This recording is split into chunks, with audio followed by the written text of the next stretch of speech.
اسلام میں عورتوں کی اہمیت۔ جیسا کہ آپ کو معلوم ہوگا کہ پیغمبر اسلام حضرت محمد صلی اللہ علیہ وسلم کے دنیا میں تشریف لانے سے پہلے عرب کے لوگ شرم کے مارے لڑکیوں کو پیدا ہوتے ہی زندہ زمین میں دفن کر دیا کرتے تھے۔ قرآن شریف میں بھی اس کے بارے میں یوں بیان آیا ہے کہ زندہ درگور کر دی جانے والی لڑکیوں کے بارے میں انہیں زندہ دفن کرنے والوں سے پوچھا جائے گا کہ کس جرم میں انہیں قتل کیا گیا۔ پیدا ہونے والی بچی نے کیا ایسی خطا کی ہے؟ خدا نے جسے دنیا میں جینے کا حق دے کر بھیجا اسے قتل کیوں کر دیا گیا؟ اللہ کے رسول حضرت محمد صلی اللہ علیہ وسلم نے اس لعنت کو ختم فرمانے کے لیے بڑے ہی پیارے انداز میں لوگوں کو سمجھایا کہ جو آدمی اپنی بیٹی کو زندہ دفن نہ کرے اسے اپنے لیے توہین نہ سمجھے، اسے بیٹے سے کم نہ سمجھے، اللہ اسے جنت میں داخل فرمائے گا۔ اس اشارت کو سننے کے بعد عرب کے طبقے میں کافی تبدیلی آئی۔ لوگوں نے اپنے ہاتھوں سے اپنی پیدا ہوئی لڑکیوں کو قتل کرنا چھوڑ دیا تو آقا نے ایک اور خوشخبری سنائی کہ جس کے گھر 2 لڑکیاں پیدا ہوئیں اور گھر والوں نے ان کی پرورش اچھے ڈھنگ سے کی، انہیں اچھی تعلیم دی اور جوان ہونے پر ان کی شادی کرا دی تو وہ میرے اتنے قریب رہیں گے۔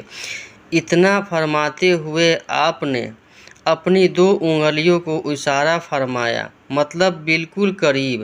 حضرت محمد صلی اللہ علیہ وسلم نے فرمایا کہ اگر گھر میں کھانے پینے کی کوئی چیز بچوں کے لیے لاؤ تو پہلے بیٹی کو دو، پھر بیٹوں کو۔ کسی بھی حال میں بیٹی کو بیٹے سے کم مت سمجھو۔ جو آدمی اس کے خلاف کرے گا قیامت میں اس کی زبردست پکڑ ہوگی، مطلب قیامت کے دن اس کے اس کام کی سزاؤں کا اعلان کیا جائے گا جو سزائیں بہت ہی دل دہلا دینے والی ہوگی۔ اسی طرح اسلام سے پہلے ماں باپ کی جائیداد میں عورتوں کا حصہ نہیں تھا۔ پیغمبر حضرت محمد صلی اللہ علیہ وسلم نے ان کے لیے بھی حصہ مقرر فرمایا۔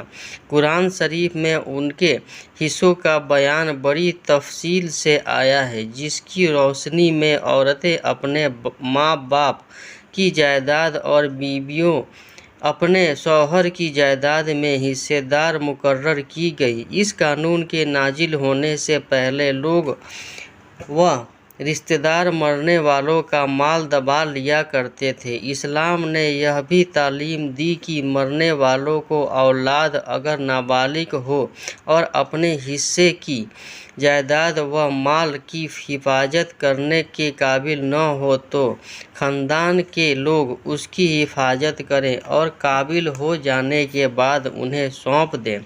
اسی طرح لڑکیوں کی شادی کے بارے میں ان کی رائے اور منظوری کی ضروری قرار دیا گیا۔ بنا لڑکیوں کی رضامندی کے ان کے ماں باپ کو بھی یہ حق نہیں کہ بیٹی کی شادی ان کی مرضی کے بنا کر دیں۔ لوگ پہلے بیوہ عورتوں سے شادی کرنا پسند نہیں کرتے تھے۔ پیغمبر حضرت محمد صلی اللہ علیہ وسلم نے ایک بیوہ حضرت بی بی خدیجہ سے نکاح فرما کر اس برے دستور کو بھی ختم کر دیا۔ حالانکہ آپ 25 سال کے اور وہ 40 سال کی تھیں، آپ نے بی بی کے ساتھ اچھا برتاؤ کی اور بار بار تاکید فرمائی اور فرمایا کہ تم میں سب سے اچھا وہ ہے جو اپنے گھر والوں کے لیے اچھا ہو۔ آقا نے اسلام میں عورتوں کا ایک بڑا احسان کر کے انہیں سماج میں بڑی عزت بخشی اور انہیں قابل احترام قرار دیا کہ جنت ماں کی قدموں کے نیچے ہے کی خوشخبری سنائی۔ بڑے خوش نصیب ہیں وہ حضرات جو بیٹی، بہن، بیوی، ماں وغیرہ جیسی ہستیوں کی قدر کرتے ہیں اور ان کا حق ادا کرتے ہیں۔ ہم سبھی کو چاہیے کہ عورتوں کی عزت کریں، انہیں عزت کی نظر سے دیکھیں، ان کا احترام کریں۔